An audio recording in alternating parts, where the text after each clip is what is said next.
दोस्तों, जो सियासी गलियारों को भूल चुके थे, अब उनके मन में भी भारतीय जनता पार्टी के वो नेता हैं जिनके मन में अब ये हिलोड़े मारने लगे हैं कि काश या शायद वो उत्तर प्रदेश के मुख्यमंत्री बन सकते हैं। जी हाँ, उत्तर प्रदेश के मुख्यमंत्री का पद इस वक्त ऐसा हो गया है कि हर कोई चाह रहा है कि योगी आदित्यनाथ उतरे और उछल कूद कर वो बैठ जाए। ये हालात ये हो गए हैं कि अब तक तो एक दो थे, अब तकरीबन तकरीबन आधा दर्जन गुट उत्तर प्रदेश के अंदर बीजेपी के बन गए। और हर कोई चाहता है कि मोदी शाह का आशीर्वाद न केवल मिले बल्कि योगी आदित्यनाथ के साथ इस तरीके से कुछ कर दिया जाए जिससे वो अपने आप इस्तीफा दें। अगर किसी नेता के बयान या किसी नेता के खुलासे की वजह से योगी आदित्यनाथ इस्तीफा देते हैं तो दिल्ली में बैठे मोदी शाह उपहार स्वरूप बीजेपी के उस नेता को उत्तर प्रदेश का मुख्यमंत्री बना देंगे। और इसी होड़ में सारे के सारे नेता लग गए। नमस्कार, मैं हूं प्रज्वल गौतम और आप देख रहे हैं टाइम्स एक्सप्रेस। लगातार पल पल की अपडेट हम आप तक पहुंचा रहे हैं कि उत्तर प्रदेश की सियासत में चल क्या रहा है। 4 जून के बाद सिर्फ 2 धड़े थे, मोदी शाह और एक योगी आदित्यनाथ। एक दूसरे पर वार पलटवार हो रहा था। कभी योगी आदित्यनाथ पर दबाव डालने के लिए इस्तीफों का दौर दिखाया जा रहा था कि वो नैतिक जिम्मेदारी ले रहा, आप क्यों नहीं। फिर कहा जाने लगा भाई 100 विधायकों की टिकट काट देंगे। विधायकों को अपने पाले में लागने के लिए मोदी शाह ने यह दाव चला था, लेकिन योगी आदित्यनाथ ने दाव पलट दिया जब उत्तर प्रदेश के मुख्य सचिव को ही बदल डाला, जो अमित शाह के बेहद खासम खास यानी दुर्गा शंकर मिश्रा। लेकिन इन सब के बीच एक नेता की एंट्री होती है, नाम है केशव प्रसाद मौर्य, जो लगातार मोदी शाह का आशीर्वाद लेकर उत्तर प्रदेश का मुख्यमंत्री बनने के लिए किलेबंदी या खेमेबंदी कर रहे थे कि बीजेपी के विधायकों से भी मिलूंगा और जो बीजेपी के घटक दल है उनसे भी मिला जाएगा। तब तक ब्रजेश पाठक की एंट्री हुई कि भाई हम भी तो डिप्टी सीएम है और ब्राह्मणों की राजनीति के केंद्र बिंदु हो रहे हैं। दिनेश शर्मा इस समय सक्रिय राजनीति से थोड़े से दूर हो गए हैं, लेकिन उतना ज्यादा उनका इन्वॉल्वमेंट नहीं है। तो ब्रजेश पाठक को लगा मैं हूं मुख्यमंत्री अगला। लेकिन इन सब के बीच एक और नेताजी उतर आए। जी हाँ, उन्होंने खुल्लम खुल्ला योगी आदित्यनाथ की न केवल आलोचना की बल्कि सारा का सारा पर्दाफाश करके रख दिया। पहले खबर पढ़िए क्या है, एबीपी न्यूज। कांवड़ यात्रा 2024, इस बीजेपी सांसद ने बढ़ा दी योगी आदित्यनाथ की टेंशन। यूपी सरकार से पूछा 20 साल में क्यों नहीं हुआ कांवड़ पथ का विकास।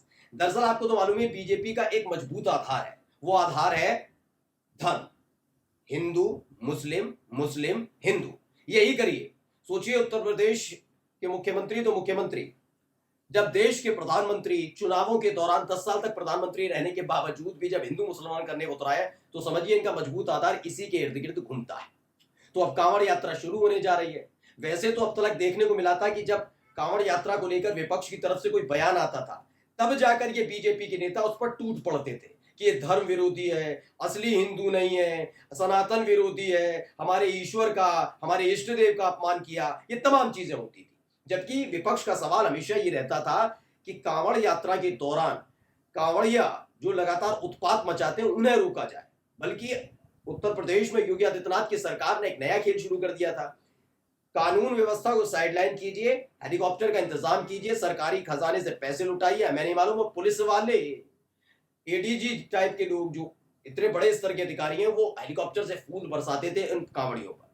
पिछली बार आपको याद भी होगा एक घटनाक्रम घटा था जब बरेली के एक एसपी को सिर्फ इसलिए हटा दिया था क्योंकि उसने उत्पात मचा रहे कांवड़ियों पर लाठीचार्ज कर दिया। तो इस बात से इसलिए इतना असंतुष्ट हुए योगी आदित्यनाथ की उसका ट्रांसफर ही कर दिया गया। खैर, अब कांवड़ यात्रा शुरू होने जा रही है, लेकिन कांवड़ यात्रा इस बार विपक्ष के लिए नहीं और किसी अधिकारी के लिए नहीं बल्कि अपने सिर फुटअव्वल की शुरुआत में है। कैसे बीजेपी के अंदर चल रही है आपको मैंने दिखा दिया। कौन है ये नेता, अब जरा मैं बताता हूं बीजेपी के कौन से सांसद है। तो जरा इस खबर को पढ़िएगा। देश में 22 जुलाई से कांवड़ यात्रा शुरू होने वाली है, ठीक है। इसे लेकर हाल ही में 4 राज्यों के अफसरों ने मेरठ में बैठक कर पूरा रोड मैप तैयार किया। कांवड़ यात्रा को लेकर बीजेपी के राज्यसभा सांसद लक्ष्मीकांत वाजपेयी ने अपनी ही सरकार पर सवाल खड़े कर दिए। क्या? उन्होंने पूछा कि आखिर 20 साल में कांवड़ पथ का विकास क्यों नहीं हुआ और उसके लिए कौन जिम्मेदार है। उन्होंने कांवड़ पथ के लिए नोडल अधिकारी बनाए जाने की भी मांग की। यानी इनका कहना है कि चलिए हमने मान लिया कि 20 साल पहले इसका पूरा का पूरा लेखा जोखा रखा गया था, उत्तर प्रदेश में कांवड़ पथ बनना था, लेकिन जरा इतना बताइए कि भाई उत्तर प्रदेश में पिछले 7 साल से योगी आदित्यनाथ की सरकार है, बाकी 13 साल छोड़ दीजिए, इन्होंने पहले घोषित कर रखा है सनातन विरोधी, हिंदू विरोधी, धर्म विरोधी। क्या वो मायावती की पार्टी रहे या अखिलेश यादव के लिए तो कहते ही रहते हैं, आपने देखा होगा मंदिर तक खुलवा देते हैं, इतनी शर्म नहीं आती ना। खैर, तो इनका ये है कि 7 साल से तो योगी आदित्यनाथ की सरकार है उत्तर प्रदेश में, फिर क्यों ऐसा हो रहा है। अब आप सोच रहे होंगे कि लक्ष्मीकांत वाजपेयी भाई कितने कितना सोचते हैं कावड़ी बिलना। उनकी नजर उत्तर प्रदेश के मुख्यमंत्री पद पर है। मैंने कहा ना, ये मुख्यमंत्री का पद ऐसा हो गया है जैसे चॉकलेट हो गई है कि उस बच्चे के हाथ नहीं आई तो दूसरा बच्चा छीन कर ले जाएगा। मतलब जिसका मन कर रहा है, जैसा मन कर रहा, हर कोई हाथ पैर धोकर योगी आदित्यनाथ के पीछे पड़ गया। और योगी आदित्यनाथ के पीछे इसलिए पड़ा है क्योंकि योगी आदित्यनाथ ने सीधे सपाट मोदी शाह को आंखें दिखा दी कि इस्तीफा तो किसी कीमत पर नहीं दूंगा। इसलिए केशव प्रसाद मौर्य खेमेबंदी करने लगे। दूसरा, अनुप्रिया पटेल और इन तमाम लोगों को भेजा गया कि भाई आरक्षण का मुद्दा उठाकर योगी आदित्यनाथ को ये दिखाओ ये न्याय संगत और सामाजिक न्याय की बात नहीं करते, ये पिछड़ों से चिढ़ते हैं, ये दलितों से चिढ़ते हैं, ये आदिवासियों से चिढ़ते हैं, ये दिखाइए, इनकी छवि ऐसी क्रिएट कीजिए। तंग आकर खुद इस्तीफा दे देंगे। ब्रजेश पाठक कूदे इसलिए क्योंकि बीजेपी के राष्ट्रीय प्रवक्ता राकेश त्रिपाठी की गाड़ी को एक पुलिस वाले ने रोका था, क्योंकि योगी आदित्यनाथ का आदेश था कि जो वीआईपी वाला कल्चर है उस पर रोकथाम लगाई जाए। तब तो योगी आदित्यनाथ ने कोई स्पष्ट बहुत बड़ा सख्त कदम नहीं उठाया, केवल निलंबित किया उसको। लेकिन ब्रजेश पाठक ने इसी मुद्दे को पकड़ लिया कि भैया हम ब्राह्मणों को एकजुट करेंगे, उन विधायकों को एकजुट करेंगे और इसकी शुरुआत इससे करेंगे कि हमारे समुदाय से, हमारी जाति से आने वाले राकेश त्रिपाठी के साथ बदसलूकी हुई। चूंकि ठाकुर मुख्यमंत्री है इसलिए उनको ज्यादा फर्क नहीं पड़ा, ये पोर्ट्रेट किया जा रहा है। अब लक्ष्मीकांत वाजपेयी भी भैया ब्राह्मण है, वो भी ब्राह्मण लॉबी को साथ लेकर चलते हैं। उन्होंने भी हिंदू धर्म का, जिसको जो आधार है बीजेपी का, उसे उठा दिया। क्या कहा देखिए, बीजेपी सांसद ने अपनी ही सरकार पर उठाए सवाल। कांवड़ यात्रा को लेकर बीजेपी सांसद ने कहा, जब कल्याण सिंह उत्तर प्रदेश के मुख्यमंत्री थे उसी समय कांवड़ पथ बनाए जाने की बात हुई थी। उन्होंने पहली बार 11 करोड़ रुपया भी दिया था। उन्होंने ये भी कहा कि यूपी में योगी की सरकार है और यहाँ कांवड़ पथ के लिए बजट की कोई कमी नहीं है। क्या कहते हैं, हमने एक और मुद्दा उठाया कि एयरपोर्ट के लिए मात्र 23 करोड़ रुपए की आवश्यकता, हालांकि इसकी प्रक्रिया चल रही है, कुछ दिनों में एयरपोर्ट के लिए पैसा मिल जाएगा।